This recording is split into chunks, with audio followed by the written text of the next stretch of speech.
नमस्कार दोस्तों, elementary classes में आपका स्वागत है। तो जैसे कि आप स्क्रीन पर देख सकते हैं, आज हम पढ़ने वाले वोल्टेज डिवाइडर रूल के बारे में। ठीक है, तो इससे पहले हम करंट डिवाइडर रूल के बारे में पढ़ चुके हैं। अगर आपको वो जानना है तो आप उस वीडियो को भी जाकर देख सकते हैं, मिल जाएगी आपको वीडियो चैनल पर। ठीक है, तो आज हम वोल्टेज डिवाइडर रूल के बारे में पढ़ने वाले हैं। तो वीडियो को शुरू करने से पहले आपको एक बात बता देना चाहता हूँ कि हम बेसिक इलेक्ट्रॉनिक सब्जेक्ट को कवर कर रहे हैं। इसके सभी टॉपिक्स आपको चैनल पर प्लेलिस्ट में मिल जाएंगे। जो वीडियोस मैं अभी तक बना चुका हूँ या आगे बनाने वाला हूँ, सभी आपको वहां पर मिल जाएगी। वो आप वहां पर जाकर आप देख सकते हैं। ठीक है, और भी सब्जेक्ट्स की प्लेलिस्ट आपको मिल जाएगी चैनल पर, उनको भी आप देख सकते हैं। वो भी आपके लिए काफी यूजफुल रहेंगे। तो शुरू करते हैं आज का टॉपिक, जो कि है वोल्टेज डिवाइडर रूल। तो हम सीधा एग्जांपल से समझेंगे वोल्टेज डिवाइडर रूल को। Let's consider a simple series circuit with two resistors R1 and R2 connected in series and a voltage source V total connected across the combination. तो जो जैसे कि हम सभी जानते हैं कि वोल्टेज डिवाइड कब होती है, जब हमारे जो कंपोनेंट्स जैसे रेजिस्टर्स हैं वो सीरीज में लगे होते हैं, तब हमारी वोल्टेज डिवाइड होती है। अगर पैरेलल में हमारे कंपोनेंट्स लगे होंगे तो वोल्टेज क्या रहेगी, सेम रहेगी हमारी। तो हम सीरीज सर्किट की बात कर रहे हैं, तो यहाँ पर हमारा वोल्टेज डिवाइडर रूल लगेगा। ठीक है, तो हम दो रजिस्टर्स को एज्यूम कर रहे हैं, जो कि वैल्यू क्या है, R1 and R2 connected in series में कनेक्टेड है, and a voltage source V total connected across the combination. तो दो रजिस्टर्स हैं, एक R1 है एक R2 है, दोनों सीरीज में कनेक्टेड हैं अपने। ठीक है, एक वोल्टेज सोर्स ले रहे हैं जिसको हम VS सोर्स वोल्टेज भी बोल सकते हैं, या फिर V टोटल टोटल वोल्टेज भी बोल सकते हैं। ठीक है, जैसी आपकी इच्छा रहे वैसे ही। तो अब हम देखते हैं नेक्स्ट इसको एग्जाम्पल से। ठीक है, define the voltages and resistances. तो हम वोल्टेज एंड रेजिस्टेंस को डिफाइन कर देते हैं कि हमारे पास कितनी वैल्यू है, ये हमें गिवन है। वोल्टेज की टोटल वोल्टेज हमें गिवन है, जो हम सोर्स वोल्टेज बोल रहे हैं 10 वोल्ट्स। R1 की वैल्यू हमें गिवन है 3 ओम, R2 की वैल्यू हमें गिवन है 5 ओम। ठीक है, तो अब हमें क्या करना होगा, टोटल रेजिस्टेंस को कैलकुलेट करना होगा। और सीरीज में हम सभी जानते हैं कि टोटल रेजिस्टेंस को कैलकुलेट करना कितना आसान होता है। सिर्फ हमें क्या करना है, रेजिस्टेंसेस को जो भी सीरीज में उनको ऐड कर देना है। तो आर टोटल क्या आ जाएगा, R1 प्लस R2। R1 की वैल्यू कितनी है 3, R2 की वैल्यू कितनी है 5। 3 प्लस 5 कितना हो जाएगा 8 ओम। 8 ओम हमारी आर टोटल की वैल्यू आ जाएगी, टोटल रेजिस्टेंस की वैल्यू आ जाएगी। अब क्या करते हैं, सीधा अपना apply voltage divider rule for R1।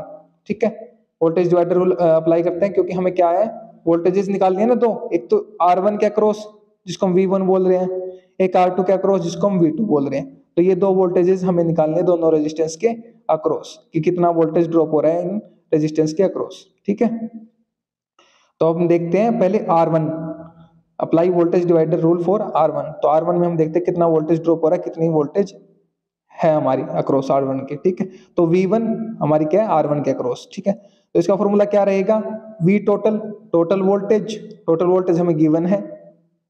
ठीक है, ये हमें गिवन है सर्किट में। फिर क्या हमें R1 की वैल्यू भी हमें गिवन है, मल्टीप्लिकेशन में जो R1 है, और डिवाइड में R टोटल की वैल्यू हमने यहाँ पर निकाल ली है, जो कि हमारी 8 ओम। ठीक है, तो V टोटल की वैल्यू कितनी है 10, मल्टीप्लिकेशन में R1 की वैल्यू कितनी है 3 ओम, मल्टीप्लिकेशन में 3, डिवाइड में 8 ओम। R टोटल की वैल्यू कितनी है 8। तो हम कैलकुलेट करेंगे, 10 को 3 से गुना करेंगे तो कितना आ जाएगा 30, और डिवाइड में कितना 8। तो 30 को जब 8 से डिवाइड करेंगे तो हमारी वैल्यू आ जाएगी 3.75 वोल्ट्स। ठीक है, तो V1 की वैल्यू हमारी आ गई 3.75 वोल्ट्स। तो जो हमारी वोल्टेज है ये वाली, इस रेजिस्टेंस के अक्रॉस जो ये वोल्टेज हमारी, ये वोल्टेज V1, इसकी वैल्यू आ गई हमारी, कितनी आ गई है 3.75 वोल्ट। ये ओके, तो हम देखते हैं सेकंड जो रजिस्टर हमारा R2, उसके अक्रॉस हमारी क्या वोल्टेज रहेगी। तो इसमें भी हम वोल्टेज डिवाइडर रूल को अप्लाई करते हैं। ठीक है, तो वोल्टेज डिवाइडर रूल हमारा क्या कहता है, V2 निकालना हमें, वोल्टेज अक्रॉस रजिस्टर 2। ठीक है, तो वो क्या है, इक्वल है V टोटल वोल्टेज मल्टीप्लिकेशन में R2 की वैल्यू हमें पता है, R टोटल की वैल्यू हमने निकाल दी है। तो V टोटल की वैल्यू कितनी है, सोर्स वोल्टेज की वैल्यू हमें गिवन है, जो कि 10 वोल्ट, मल्टीप्लिकेशन में R2 की वैल्यू 5 ओम गिवन है, और R टोटल की वैल्यू 8 ओम हमने निकाल ली है। तो 10 को 5 से मल्टीप्लिकेशन करेंगे तो 50 आ जाएगा, डिवाइड में 8। तो 50 को जब 8 से डिवाइड करेंगे तो हमारी वैल्यू आ जाएगी 6.25 वोल्ट्स। तो जो हमारी V2 आई है, वोल्टेज 2 आई है अक्रॉस रजिस्टर 2, इस रजिस्टर के अक्रॉस जो हमारी वोल्टेज आई है ये जो वोल्टेज है हमारी, इसकी वैल्यू कितनी आ गई है, 6.25 वोल्ट, 6.25 वोल्ट, ये हमारी वैल्यू आ गई। अब यहां पर देखते हैं हम, दिस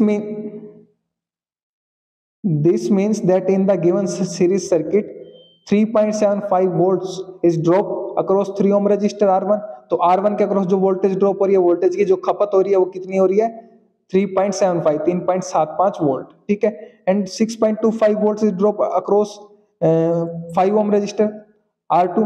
तो जो 5 ओम का रजिस्टर R2 उसके अक्रॉस हमारी कितनी वोल्टेज ड्रॉप हो रही है, 6.25 वोल्ट, ठीक है। अब यहाँ पर देखिए, जब the sum of these individual voltages equal to the total voltage, अगर हम इनका सम करके देखें, 3.75 जो वोल्टेज आई थी R1 के अक्रॉस प्लस में 6.25, इन दोनों को ऐड करते हैं तो हमें कितनी मिलेगी, 10 वोल्ट, ठीक है, जो कि हमारी टोटल वोल्टेज के इक्वल है। जो वोल्टेज हमें गिवन है ना, ये वाली जो हमें गिवन है, इसके इक्वल है, ठीक है। तो इससे हम क्या कह सकते हैं, ये कंफर्म करता है, confirming that the conservation of energy in the circuit, इस सर्किट में जो कंजर्वेशन एनर्जी है, जो प्रिंसिपल होता है कंजर्वेशन ऑफ एनर्जी का, उसको ये कंफर्म करता है कि वो यहाँ पर दर्शा रहा है, उस प्रिंसिपल को, उस सिद्धांत को यहाँ पर दर्शा रहा है, उसको प्रूफ कर रहा है, ठीक है। तो ये था हमारा, क्या था, वोल्टेज डिवाइडर रूल, कि किस प्रकार से हमारी वोल्टेज एक सीरीज सर्किट में कंपोनेंट्स के अक्रॉस जो हमारा वोल्टेज है उसको हम कैसे निकालें, कैसे डिवाइड होती है, उसको किस फॉर्मूले से निकालेंगे, ठीक है। तो उम्मीद करता हूं कि आपको समझ में आ गया होगा। तो पढ़िए और पढ़ाइए, अपने दोस्तों से शेयर कीजिए वीडियो को, ताकि उनकी भी हेल्प हो सके। अगर आप शेयर कर रहे हैं तो आप उनको पढ़ा रहे हैं, मैं नहीं पढ़ा रहा, आप उनकी हेल्प कर रहे हैं, मैं नहीं कर रहा हूं। और अगर आप चैनल पर नए हैं तो चैनल को सब्सक्राइब कर दीजिए, वीडियो को लाइक कर दीजिए और अच्छा सा प्यारा सा कमेंट कर दीजिए अगर आपको वीडियो अच्छी लगी है तो। और हाँ, अगर आपको इसके नोट्स चाहिए तो वीडियो के नीचे डिस्क्रिप्शन में आपको लिंक मिल जाएगा, वहां से आप नोट्स को एक्सेस कर सकते हैं। मेरे साथ वीडियो में अंत तक बने रहने के लिए thank you so much again.